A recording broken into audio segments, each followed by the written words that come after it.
Welcome to the Daily Coffee Pro by Mapper Forward, friends. I'm your host, Lee Safar, and today on the podcast, we are answering two questions that I received in one email.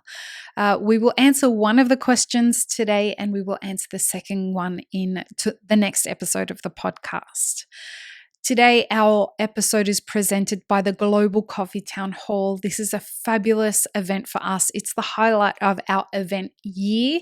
So consider going to mapperforward.org/Global Coffee Town Hall and checking out the details. It will be happening in 4 different languages, addressing the question, what needs to change in the coffee industry in 2021 and beyond. Okay, so let me read out this email that I received, and we can talk about one of the questions today and the second one in tomorrow's episode, and you'll understand why. Hi Lee, I listen to your podcast and read your newsletter each week and have 2 questions that I hope you won't mind talking about. First, please explain why I have to use these weird gender pronouns with made-up words.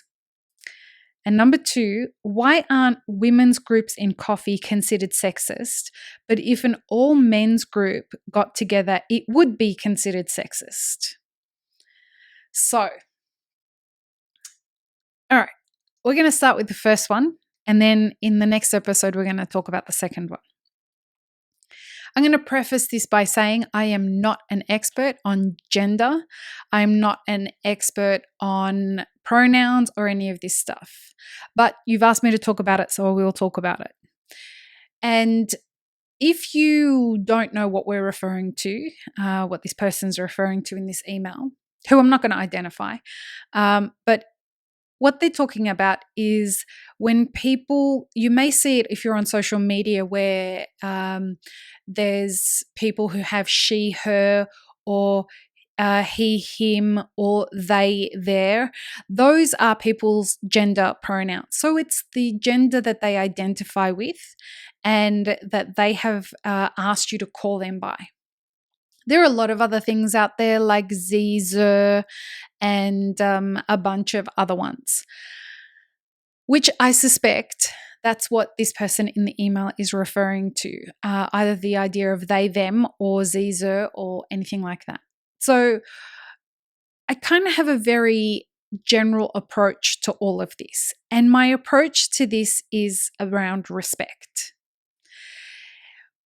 We don't turn around and say to somebody whose name is Lee, we don't turn around and say to her, I'm not going to call you Lee because I don't want to call you Lee. Even though you identify as Lee, I've decided you are a Peter.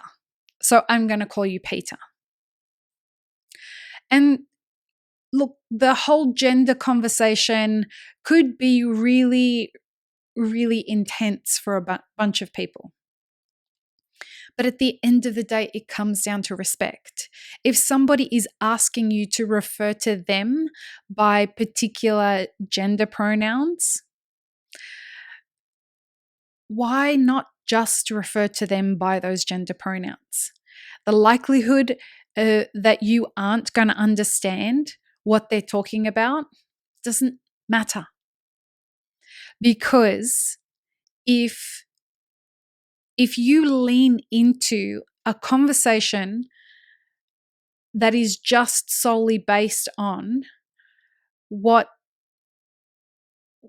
is the reason behind somebody needing to be known by their specific gender pronouns, as opposed to just being respectful enough to accept that this is somebody's choice, you've now made the whole conversation about something that, first of all, isn't really your business. And second of all, we are talking again then about why we're divided. And we don't need any more reasons to be divided. So what I say to the person that has written this email is the reason that you should call somebody by the gender pronouns that they prefer is just out of respect.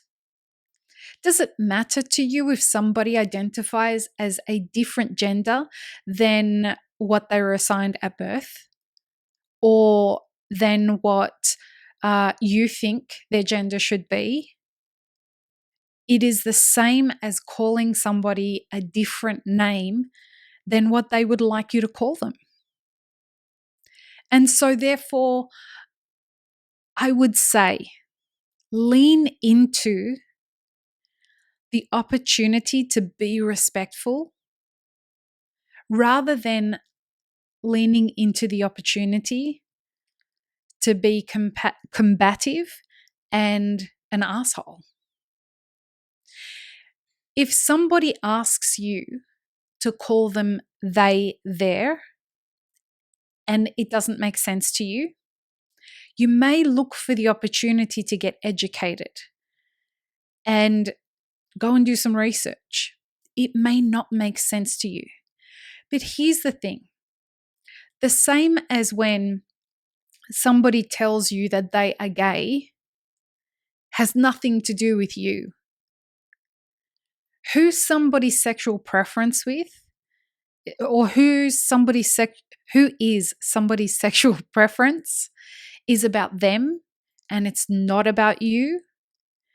But if you make it about you, you are taking the conversation into a whole different direction than what it needs to be. It is about triggering what your belief structures are then. That's about you. That's not about being respectful to what the needs are of the people around you. And if somebody is different from you, does that really mean that there's no room for you to be accepting of that person's decision to be called something different?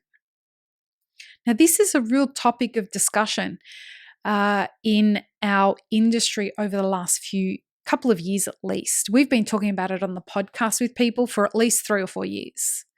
And so when I receive a question like this, I think it's a wonderful question, because what it says to me is that people are thinking about this subject.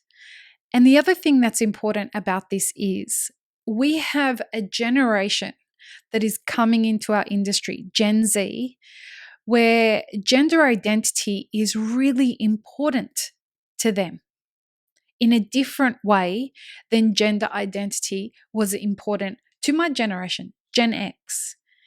And look, folks, I think that's wonderful, because in my generation, the way that we spoke about gender identity was really horrible for women. It was exclusionary. And what this next generation is saying is we want to have a format that removes those divides and creates a more even playing field. And I believe that the only people who are going to have a problem with that are the people who don't want to play on an even playing field. And we're going to talk about that in the next episode of the podcast, because that's kind of the second half of the question, the second half of the email. But again, at the base of everything, let's just find ways to be more respectful to each other, especially in our differences, than being divided by those differences. Peace, love, and peanut butter, friends. Have an amazing rest of your day.